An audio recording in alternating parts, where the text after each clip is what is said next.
and they've known about it for a long time. And so what we're looking at is when you move the power from we're controlling, we're going to give more power, to we must impose more and more control to stop this happening. They're not in a, if you like, a proactive situation now, as they push this Orwellian state on. They're in a defensive situation, trying to keep the lid on human ignorance as this vibrational change brings it to the surface. And, you know, compared with consciousness, this Illuminati, I mean, they're flies on an elephant's back, you know. And they're going to get removed. And, you know, I think it's not about winning the game, it's not about losing the game. It's about realizing the nature of the game and the fact that it's not about winning and losing, it's just about experiencing. And as these pyramids of control, certainly the lower levels first, start getting picked off by this vibrational change and people start to see things differently. You know, as I've been saying for 20 years, you know, look at a pyramid. You know, the capstone's the place of the power. No, it's not. The capstone's up there because the rest of the pyramid's over in the bugger up there. The rest of the pyramid moves away. Where's the capstone going to do? It's going to crash to the floor. There's nothing holding it up. We're holding up the structure that is our own control system. The thing that I would like to connect up with this, it's so interesting what you're saying, and we passionately agree with your thesis here.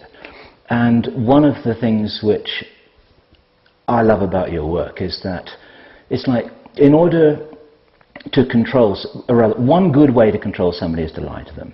And therefore, if somebody, you know, if you're being lied to, then someone is trying to control you. These things are intimately connected. Right. And we are being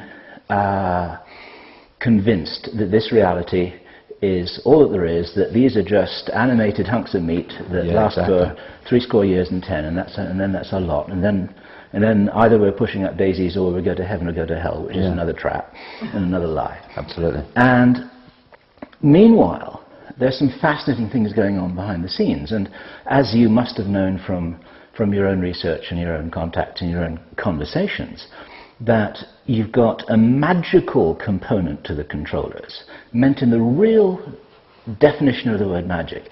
Black magic ceremonies, rituals, sacrifices, all kinds of things that you and I don't want to know about, but actually this is part of the truth of the matter. This is what they do. They evoke jinns, they do strange things, they influence people at a distance. I did an enormous amount of stuff about that in the late 90s. And it's not pleasant to look at, and it's real. And then there's another aspect of this, which is something that's been coming at us quite a lot from black projects insiders,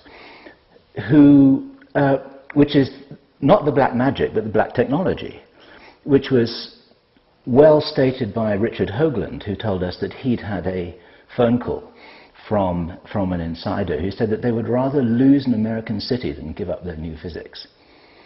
And this new physics, we were told by somebody who we met in Thailand in October. We've given him the pseudonym of Jake Simpson. We know the guy very well. He said that the state of black physics at the moment is, when I say black physics, it's like secret physics, as in black operations. Yeah. Those guys are not all evil people, but they're on the inside. And they're playing these games with all the resources and all the knowledge that is denied the public domain. Right.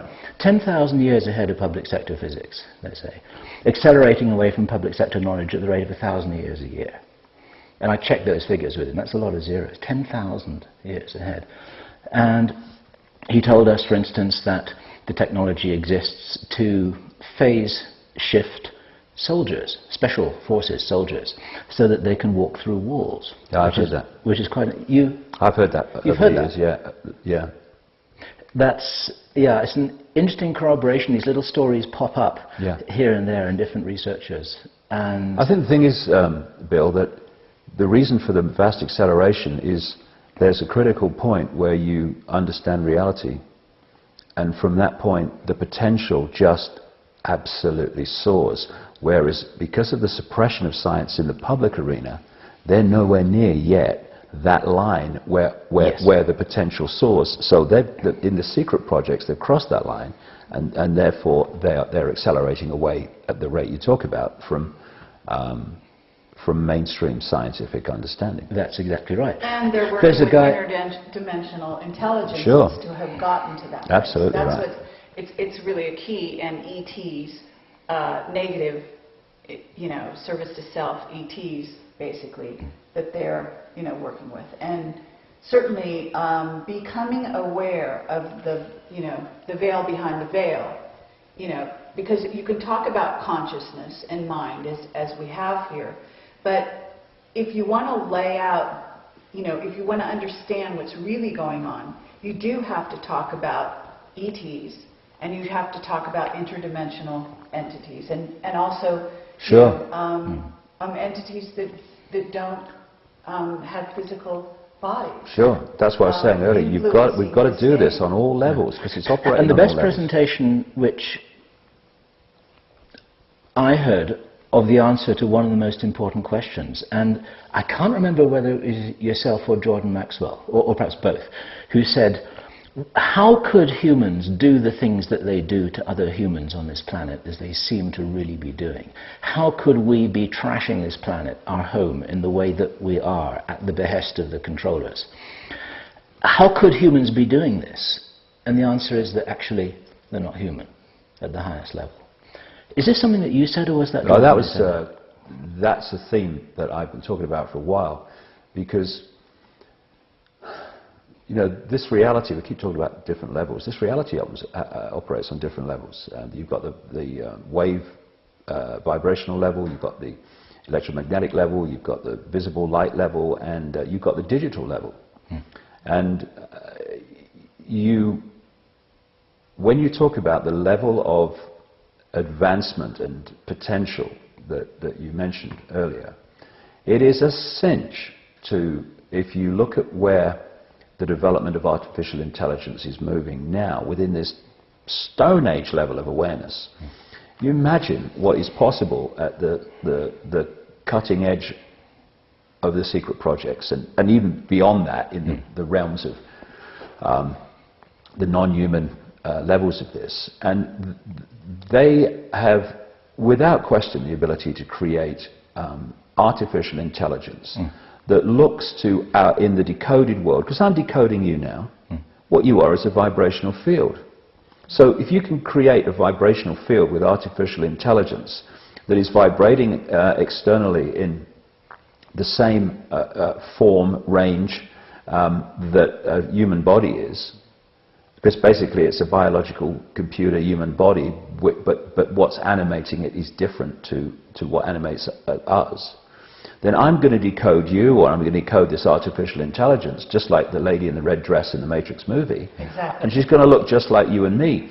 And I remember being in that ayahuasca state in 2003, and that female voice said to me, if you programmed a computer to abuse a child, would the computer have any emotional consequence for that, any emotional reaction? None. It would just do what it's programmed to do.